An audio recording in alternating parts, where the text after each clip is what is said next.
أعوذ بالله من الشيطان الرجيم وإذ واعدنا موسى 40 ليلة ثم اتخذتم العجل من بعده وأنتم ظالمون ثم عفونا عنكم من بعد ذلك لعلكم تشكرون رب اشرح لي صدري ويسر لي أمري واحلل عقدة من لساني يفقه قولي فالحمد لله والصلاة والسلام على رسول الله وعلى آله وصحبه أجمعين ثم أما بعد. Once again everyone, assalamu alaikum wa rahmatullahi wa barakatuh. Today what I'd like to talk to you guys about is a very important conceptual problem. It's a problem of thinking about ourselves, thinking about Muslim identity. And what I want to present to you first is basically a kind of a riddle. The Prophet ﷺ moves to Medina, and of course in Medina he directly encounters the Jewish community, among also the Christian community. And in Surah Al-Baqarah, Allah decides to address the Jewish community that lives in Medina directly. Ya Bani Israel. He decides to talk to them directly. And many ayat in Surah Al-Baqarah are that direct conversation between Allah and Bani Israel. He speaks to them in the second person. You did this, you did this, you did this. Right? So he's talking to them in a very immediate and a very direct conversation. And the ayah that I want to use as a base to talk about the nature of that conversation, Allah says, وَإِذْ وَعَدْنَا مُوسَى 40 لَيْلَةً. When we promised Musa, and we took a promise from Musa to be with us for 40 nights. Allah had taken an agreement with Musa to come to him for 40 nights. And when he was gone for 40 nights, ثُمَّ اتَّخَذْتُمُ الْعِجْلَ مِنْ بَعْدِهِ. Then you people took up the calf to worship even after, just right after he left. So as soon as he left, you people started worshiping the calf. Now the words that are important here that present the curiosity is the words ittakhadhtum. All of you started worshiping the calf. The Quran is talking to the Jews living in Medina, yes? Who worshipped the calf? Who worshipped the cow? Their ancestors. From many generations ago, isn't it? They didn't have a cow that they worshipped. They didn't have a calf that they worshipped. It was their many generations old ancestors. And Allah talks to them and says, when I called Musa and you people started worshipping the calf, and you were the ones doing wrong, then I forgave you. I didn't do it and you didn't forgive me. The one you forgave is my great grandfather somewhere back in the day who I don't even remember the name of. Him, you forgave him. Why are you talking to me like I did it? So the Quran talks about Bani Israel and their history, and it doesn't use them. It uses you people. But you and I know that we are not blamed for the mistakes of our ancestors. That, like the Christian concept of original sin, we don't have that.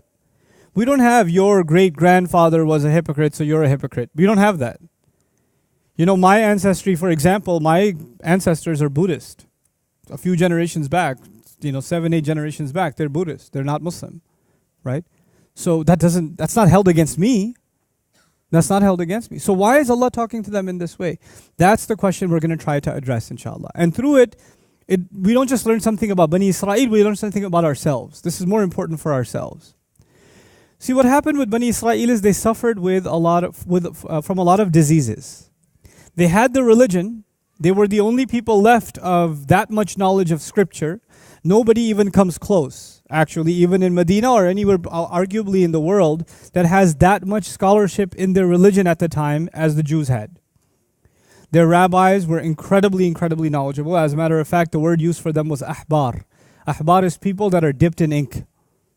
They wrote so much and they produced so much and they studied so much that they're just called people of ink. So it's no small thing. There's no small amount of knowledge they had. But the thing is, to preserve the integrity of Islam, to preserve the integrity of religion, it's not just knowledge that you need. You don't just need knowledge. You need the right kind of thinking. It's possible that somebody has a lot of knowledge, but they don't have the right kind of thinking. This is why the Quran doesn't complain about, why don't you know? Don't you know? It actually complains, don't you think? أَفَلَا تَعْقِلُونَ. That's a very common complaint in the Quran. The Quran is not holding against people that they don't know. As a matter of fact, when people don't know, Allah makes excuses for them and says, ذَلِكَ بِأَنَّهُمْ قَوْمٌ لَا يَعْلَمُونَ. That's because there are people who don't know. The idea means they will eventually learn. But you know, whether you know or not, every human being has been given the ability to do what? To think in the right way, to think appropriately. But what happens with a nation when they emphasize knowledge, but they stop emphasizing the right kind of what? Thinking. Then they can't even benefit from their knowledge. Banu Israel had a lot of knowledge. And by the way, you could say, no, but their knowledge was corrupted and their books had been changed and it wasn't what it used to be. Even if you argue all of that, their knowledge was good enough that when they saw the Prophet ﷺ, they could tell immediately, this is the one mentioned in our books. يَعْرِفُونَهُ كَمَا يَعْرِفُونَ أَبْنَاءَهُم. Then they recognize him like they recognize their own kids. If that's the case, that means they do have a lot of authentic knowledge still. But seems to be the problem is with what? Thinking. أَفَلَا تَعْقِلُونَ. Why don't you think? That's the complaint Allah makes even against Bani Israel. Now to us, we think that if you have knowledge, then automatically you must be a good thinker. We assume that. We assume it. So someone who has a lot of knowledge must be a really good thinker. It's not necessarily the case. So now coming back to the question of history. You see, when you think that you are superior, maybe you think you're superior because you have more knowledge. Maybe you think you're superior because you have a better family background. A lot of people think like that even today, don't they? They feel like, for example, they come from a noble family history. A lot of people feel they come, for example, if they come from the family of the Prophet ﷺ, which is a noble history, then somehow they are superior to other people. They can act like they're superior to other people. Other people might say we come from royal family background. We come from, this noble heritage, etc., etc. And as a result, we are better than others. And they develop that thinking. Some people even use Islam for it. I come from a family of scholars. And because I'm from a family of scholars, somehow I have better DNA than you. The thing is, whether you come from a family of scholars or not, or even a family of a prophet, you're still the children of Adam alayhi salam. You're still going to stand in front of Allah Azza wa Jal the same way. There's not a VIP row for anybody on Judgment Day. You understand? Allah doesn't care about your ethnicity or your genetics. The only thing you can bring to Allah is a sound heart. That's all you can bring. He's not going to ask what nationality, what passport, what visa, what bloodline. That's not going to be a question. Is that clear to everybody? Now the thing is, with Banu Israel, even though they had knowledge, they started thinking that for some reason they are superior. And when you have that thinking, and you study your history, then you study your history with the wrong kinds of glasses on. Through these glasses, you even read your own history, and the only thing you read is what makes you superior. You only highlight the parts of your history that establish your superiority even more. A Muslim might do this. We might read our own history, and the only parts of our history we'll read as the ones that make us proud. Yeah. Umar bin al-Khattab radiyallahu anhu. You highlight the parts that feel good. What do you ignore? The parts that are embarrassing. Does our history have embarrassing episodes? Absolutely. Absolutely. Now, Bani Israel, when they would talk about themselves as the superior nation, of course, they didn't just become the superior nation today. They became the superior nation a long time ago. And they keep talking about the great choices of Allah, how many prophets Allah gave them, what promises Allah gave them, the blessings Allah gave them. They highlight that history, that glorious golden history over and over and over and over and over again. And the more they remember that history, the more that it reminds them that how much better they are than everybody else. So what does Allah decide to do? Allah decides to give them a reality check. If you want to quote the best parts of your history and take credit, like you did it, you didn't do it. The people who did those great things came a long time ago and they're gone. You didn't do it. And you have no right to take credit for what they did. You're not awesome because of them. They are awesome because of them. This is why in Surah Al-Baqarah Allah says, تِلْكَ أُمَّةٌ قَدْ خَلَتْ لَهَا مَا كَسَبَتْ وَلَكُمْ مَا كَسَبْتُمْ. That's a group of people, they're already gone. They earned whatever they could earn. You're going to earn what you're going to earn. وَلَا تُسْأَلُونَ عَمَّا كَانُوا يَعْمَلُونَ. You're not going to be asked about what they used to do. You have to take responsibility for yourselves.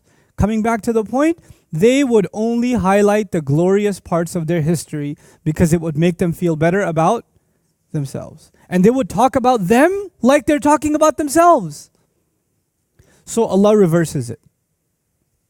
So He takes the ugliest part of their history and He talks about them like He's talking about themselves. So He uses you. And they could say, well, why are you using you? It wasn't me. I didn't worship the calf. Well, when you talk about your victories and you talk about your blessings and you talk about people who lived thousands of years ago, you say, we did it. We were this, we were that. You like to put yourself together with them for the good times. How about you put yourself together with them for the bad times too then? This is a reality check in history.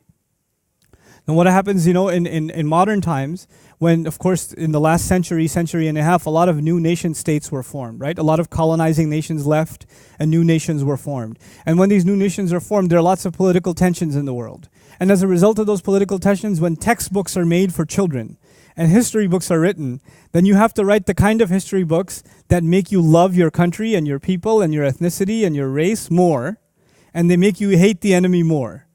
So you highlight the parts of your history that increase patriotism, and you erase the parts of history that can question it. Our allegiance is not to the truth in so many nations. Our allegiance is not to the truth. Our allegiance is to nationalism. Our allegiance is to this idea of patriotism, this glorified nation, the idea of a glorified nation. And unfortunately, even within the world of Islam, even within when we think about Islam, we don't like to highlight our own flaws, our own mistakes, our own errors. We'd like to talk about how everything was amazing. Every time you hear about the people of the past, they were the most incredible people.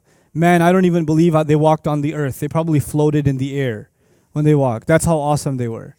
You'll hear, and people then start exaggerating the accounts of history and how there was a scholar who actually never made wudu his whole life. He was that pure. Or you're sitting there listening to this going, what? So he didn't pray? No. Allah just never made his wudu break. Acha, really? Fantastic.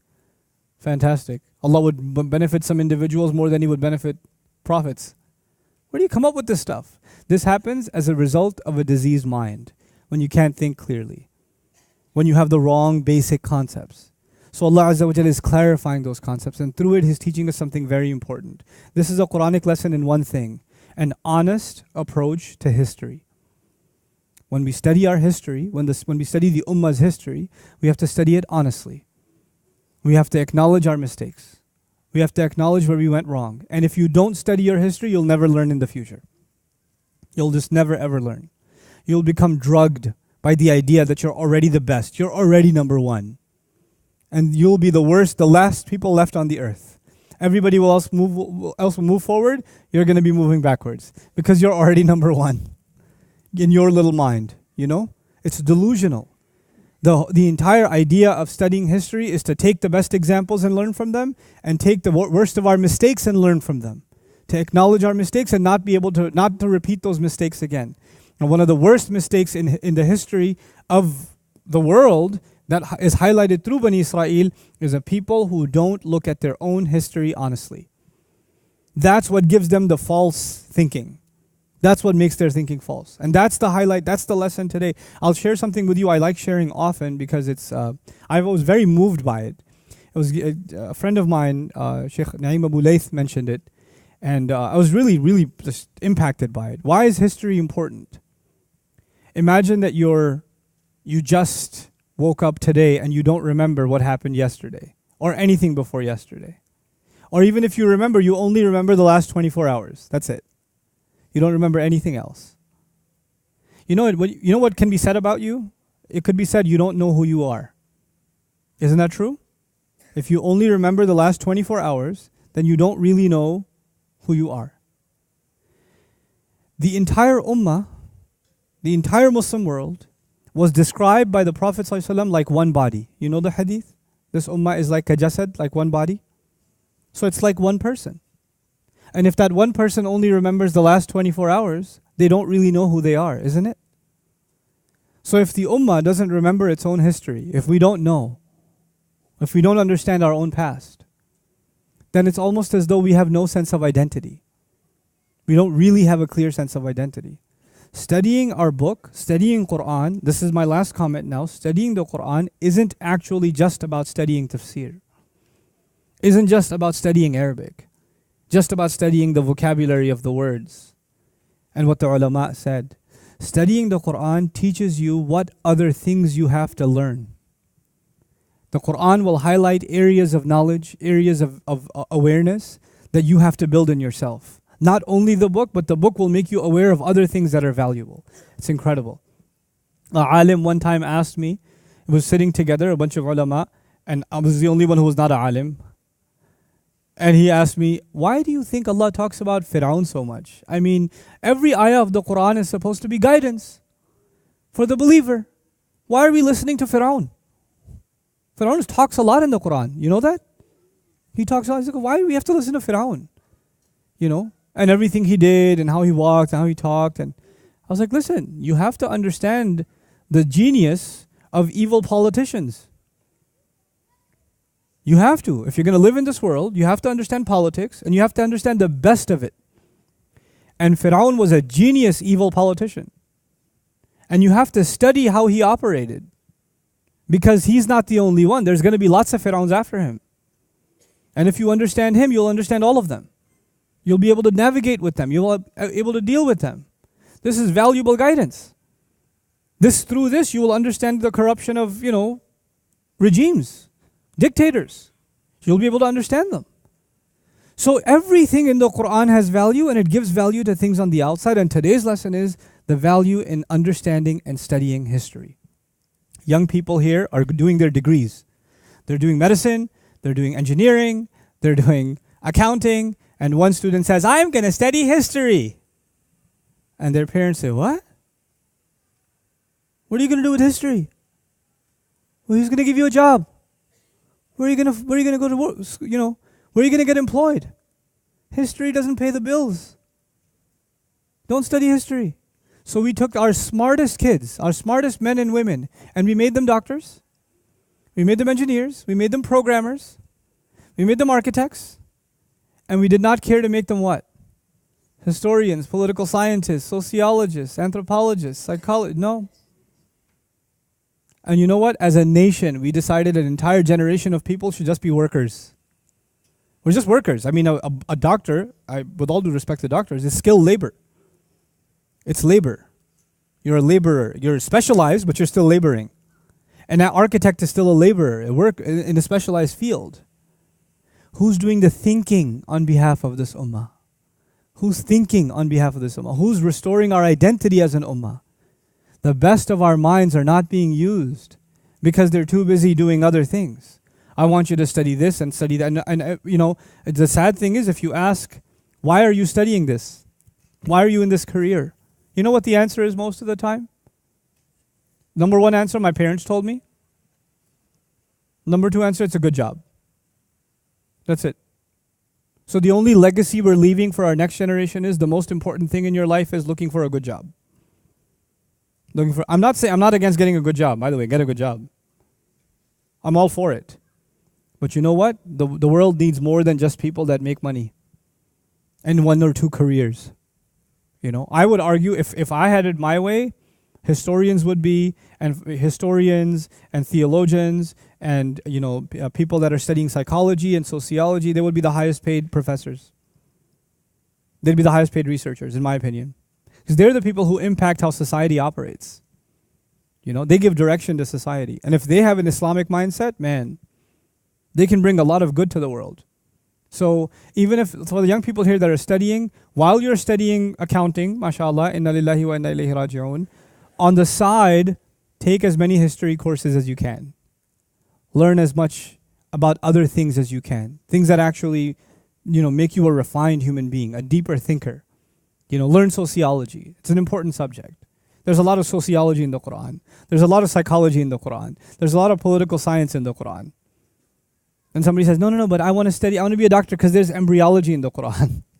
In like one or two ayat, there's some reference to it, but it's not at the heart of it. At the heart of it is human engagement, So these humanities, they are important and we have to restore them from the Islamic perspective.